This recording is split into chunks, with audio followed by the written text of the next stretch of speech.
Alors actuellement, on a trois axes de recherche qui s'articulent autour de l'IA. On a principalement la réindication des données, on a aussi leur contrôle qualité et l'enrichissement de ces dernières, donc l'ajout de segmentation ou d'autres informations qui peuvent être utiles par la suite pour la recherche.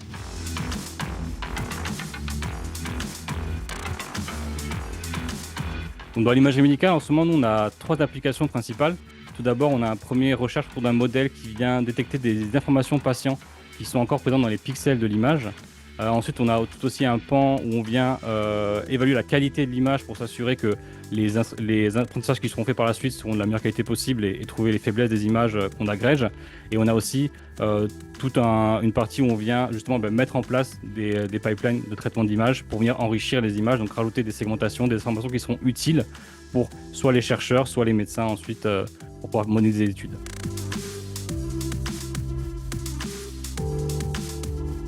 Du coup, déjà pour l'agrégation de données, à la base, MedExprime, c'était vraiment basé, le cœur de compétence, c'était sur justement l'agrégation, l'identification des images. Donc, on avait déjà toute cette composante d'aller chercher les images chez les hôpitaux pour pouvoir ensuite les agréger. Donc, on a des outils en interne qui nous permettent de faire ça, Redomix Enabler, Indexa, Intermedia, qui sont faits par nous. Et du coup, on a aussi pour la stack technique, on utilise principalement du VDG16 en transfer learning, du Keras OCR, du ANUNet.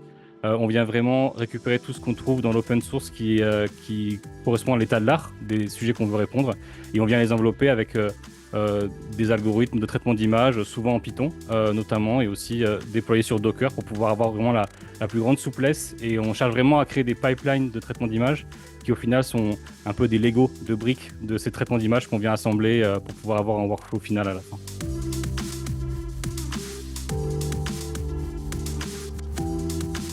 Dans l'imagerie médicale, du coup, nous, on rencontre principalement deux difficultés, en tout cas, on va dire, au niveau de l'agrégation des données.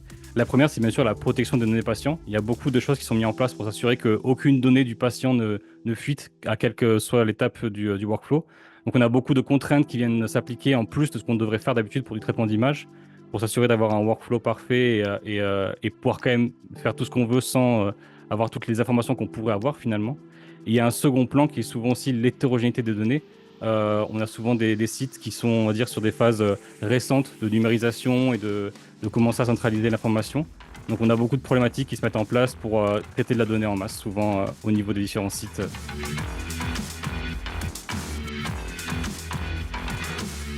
Nous, dans le domaine de l'image médicale, il y a déjà quelque chose qui a commencé à émerger, mais ça reste quand même assez récent, c'est le federated learning. Donc c'est le fait de créer un modèle d'IA, pas uniquement en étant localement sur un PC, c'est d'avoir un nœud central et plein de petits nœuds sur les sites, sur les hôpitaux. Et tout le but, c'est de ne plus sortir la donnée du patient de l'hôpital, donc de maximiser, il y aura toujours des risques, mais de maximiser la protection de cette donnée et de vraiment ne venir qu'agréger que les poids des réseaux de neurones finalement, et pour pouvoir avoir un modèle centralisé quand même au final.